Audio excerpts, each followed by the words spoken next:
Robinho, c'est comment graver na Comboulayo. Et quand c'est révolte à chaque feuille, Kaka Comboya, je t'aime, bien non contre.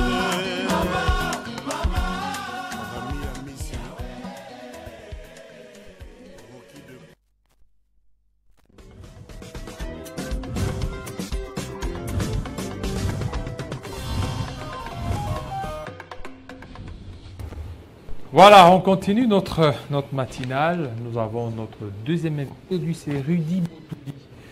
Rudy Botouli, avec lui, on va parler des réformes qui doivent s'imposer au sein des finances publiques en République démocratique du Congo. Monsieur Rudy Botouli, bienvenue. Merci beaucoup Jean-David Kilolo, merci de m'inviter. Vous portez bien ce matin? Oh, parfaitement bien, je suis bigrement content de vous revoir encore après tant d'années pour parler justement de l'essor de notre pays, principalement les finances publiques, avec l'actuel ministre des Finances, l'homme des réformes. Et donc Doudou Fwamba, pour qui j'ai beaucoup d'estime, le peuple congolais a beaucoup d'estime pour lui, pour les réformes qu'il est en train d'entreprendre au sein de ses ministères, depuis qu'il a tête de ses ministères.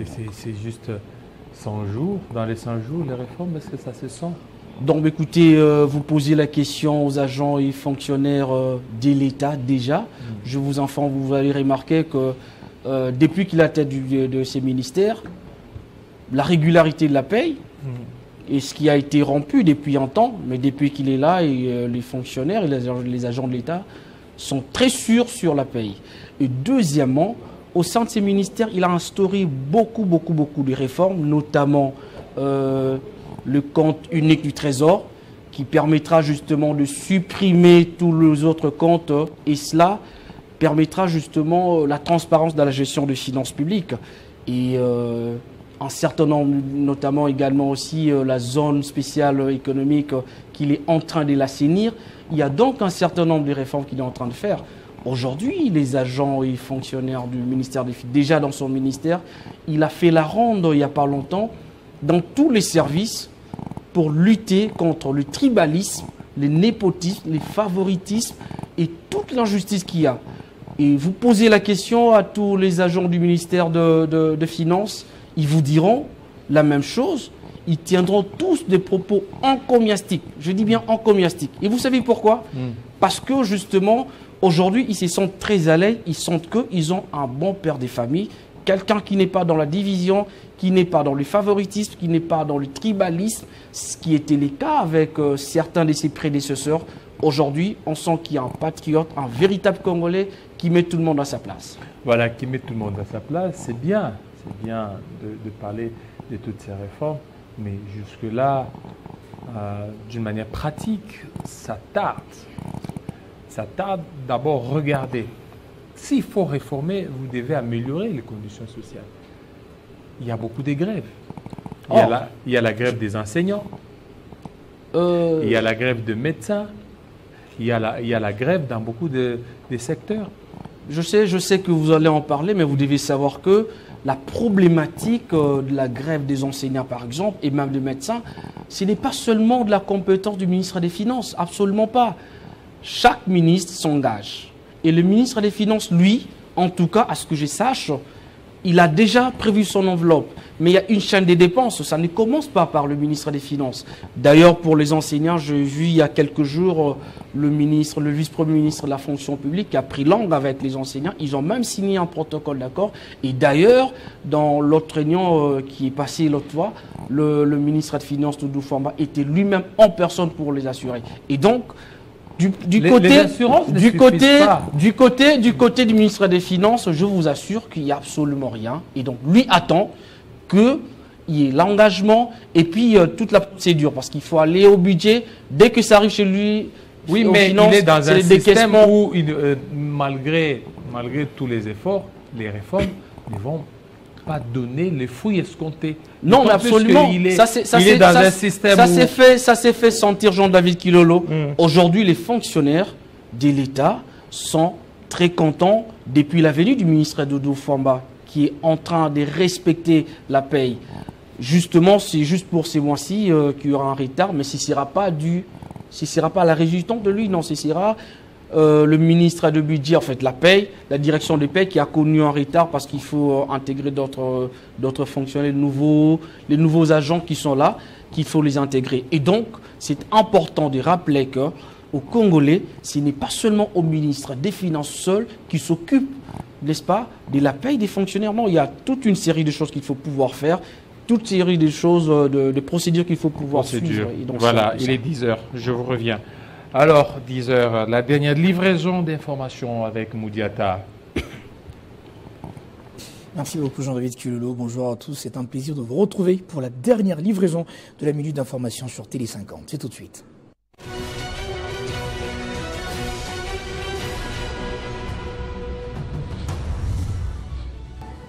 À la une de l'actualité pour ce matin, le gouvernement congolais a annoncé son intention de saisir la Cour internationale de justice contre le Rwanda. Le vice-ministre de la Justice l'annonce après avoir déjà déposé des requêtes auprès de la Cour pénale internationale et entamé l'examen de son dossier devant la Cour des justices de la communauté d'Afrique de l'Est. La 10e édition du Rebranding Africa Forum s'est ouverte hier jeudi 17 octobre 2024 à Bruxelles en Belgique. La première ministre Judith Suminwa-Tuluka, qui représente le chef de l'État Félix Antoine Tshisekedi Tshilombo, dans son discours, la première ministre a mis en avant les opportunités d'investissement en République démocratique du Congo. Les forces armées de la République démocratique du Congo ont annoncé avoir neutralisé 2 leaders du groupe armé ADF lors des opérations conjointes avec l'UPDF menées depuis le week-end dernier dans les secteurs de Bamparé, territoire de Lubero au Nord Kivu. Selon les colonels Mak Anzukai, porte-parole du secteur opérationnel Soukola 1 Grand Nord des FARDC, ces 2 commandants nommés Mzé Moussa et Jafar alias Mouadari étaient de principaux responsables des opérations dans ce secteur. Pour finir, allons au Proche-Orient où c'est dans un message adressé à des dizaines de ministres des Affaires étrangères à travers le monde que le ministre israélien des Affaires étrangères, Israël Katz, a confirmé jeudi que Yahya Sinwar, le chef suprême du Hamas, avait été tué par les forces israéliennes à Gaza. D'après Katz, Yahya Sinwar a été éliminé par des forces israéliennes. Merci pour votre attention soutenue à Télé 50. L'actualité vous revient à 13 h pour la grande édition du journal. À très bientôt sur Télé 50. Retrouvez toute l'actualité en continu sur www.tele50.cd.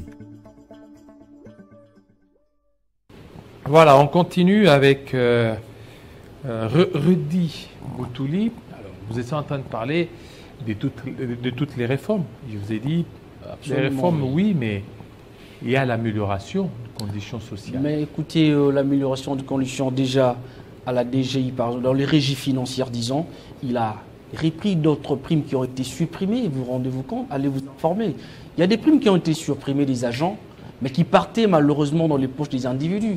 Aujourd'hui, avec l'avènement de son excellence Doudou Fwamba, le réformiste, il leur a remis toutes ces primes-là. Et donc, c'est important de rappeler tout ça. Je vous rappelle également que Doudou Fwamba, qui est en train de se battre, vous savez, il se bat pour ripolliner l'image ternie de la gestion des finances publiques. Il est en train de mettre en place une gestion axée sur les résultats. Il est peu bavard, il ne parle pas, il n'est pas dans les interviews. Non, absolument pas. Lui, c'est le travail qui compte. Aujourd'hui, il était aux États-Unis, il est en train de se battre pour avoir l'appui budgétaire de la Banque mondiale qui permettra justement de financer et de booster les investissements au pays. Et donc ça, ce sont autant de choses qu'il est en train de faire, mais sans bruit. Je vous rappelle également que son Excellence Doudou Fwamba, le réforme, je préfère l'appeler comme ça parce que effectivement, il est dans cette approche réformiste. Je vous rappelle qu'il a donné un véritable coup de rabot à tout le détournement des deniers publics, le coulage des recettes et également pour des dépenses inutiles. Et avec lui, vous rendrez compte qu'aujourd'hui, depuis qu'il est à la tête du ministère des Finances, il n'y a pas assez de scandales financiers comme l'était dans le passé. Et également, il y a également la stabilité du taux de change, ça ne bouge pas. Et donc ça signifie que c'est un travailleur, un véritable bosseur qui est en train de le faire.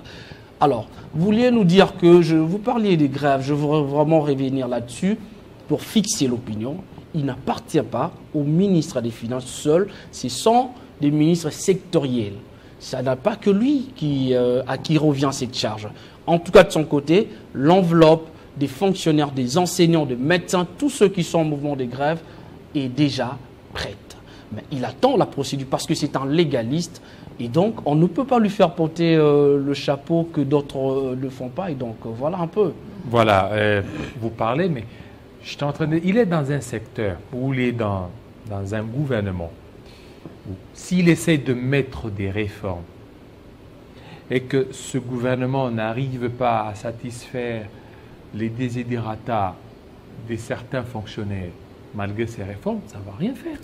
Non, mais vous savez... s'il y a des grèves par-ci, par-là, les grèves des enseignants, vous savez, les grèves des médecins, les grèves de ceci, quand il y a un courant... À quoi aura servi toutes ces réformes? Quand il y a un courant des réformes, c'est toujours comme cela. Mais je pense que les réformes structurelles qu'il a mises en place absorbera justement ce mouvement de grève. Je voudrais ici rappeler que Doudou Fwamba, il est d'abord expert en la matière. Et il a écrit un ouvrage, ici, par divers mois, la réforme des finances publiques et de l'administration en RDC, enjeu d'un État moderne et performant. Et donc, vous savez, dans cet ouvrage, moi je l'appelle la boussole de la bonne gouvernance. Parce que Doudou Fwamba est justement l'apôtre de la bonne gouvernance. Il est en train d'implémenter cette vision de bien gouverner les choses de l'État. Et moi, je voudrais inviter à travers Télé 50, qui est une chaîne internationale, à tous les gestionnaires des deniers publics, tous ceux qui gèrent l'argent de l'État, tous les étudiants en sciences économiques et de gestion doivent se procurer cet ouvrage parce qu'ici, il y a une approche pratique pour le réforme en RDC.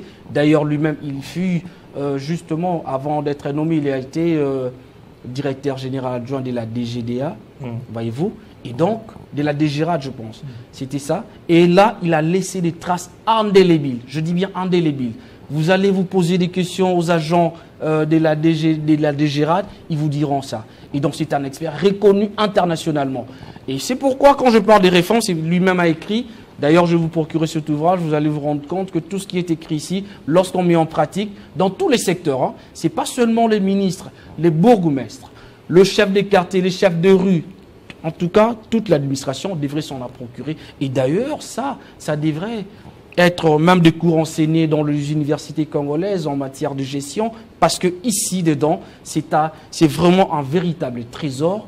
Alors, je reviens pour vous dire que nous avons la chance, et d'ailleurs, je pense que Madame la Première ministre, Judith Touminois, est très fière de lui, parce qu'il a dans son équipe un bosseur, quelqu'un qui ne fait pas assez de bruit, mais lui, c'est les résultats qui comptent.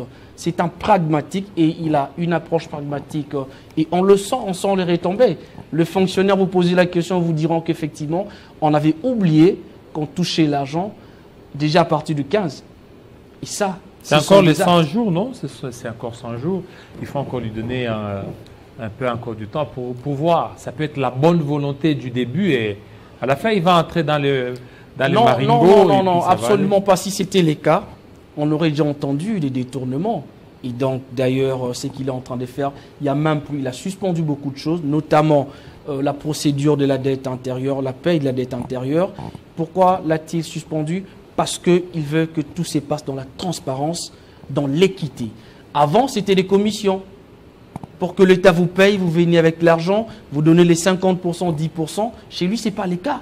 Et donc, il dit, il faut une commission qui statue sur cela pour que chaque personne qui a dans l'État sa dette sera payée équitablement. Et ça, c'est extrêmement important. D'ailleurs, il n'y a pas longtemps, pas plus tard qu'il y a 2 jours, il était devant les élus à l'Assemblée nationale pour défendre la loi sur la reddition de comptes et la loi des finances 2023. Il a défendu cela avec maestria. Il a fait, voyez-vous, et donc il a très bien expliqué ce qui se passe. Et d'ailleurs, toutes les régies financières, pour la plupart des cas, ont atteint dans le 93%, 92%, ce qui est évidemment une avancée notable. C'est vrai qu'il y a eu quelques anicroches conjoncturelles, dues notamment à la guerre qui a fait que certaines assignations n'ont pas été atteintes. Mais pour la plupart des cas, globalement, le résultat est satisfaisant et les élus nationaux, nous avons tous suivi les débats en direct, comment il les a convaincus. Déjà, en sa qualité d'expert, il leur a répondu comme il se doit et ils étaient tous convaincus. Voilà, merci. Merci beaucoup, Ridi Botouli, pour votre intervention sur les finances publiques. Merci Merci à vous. Merci.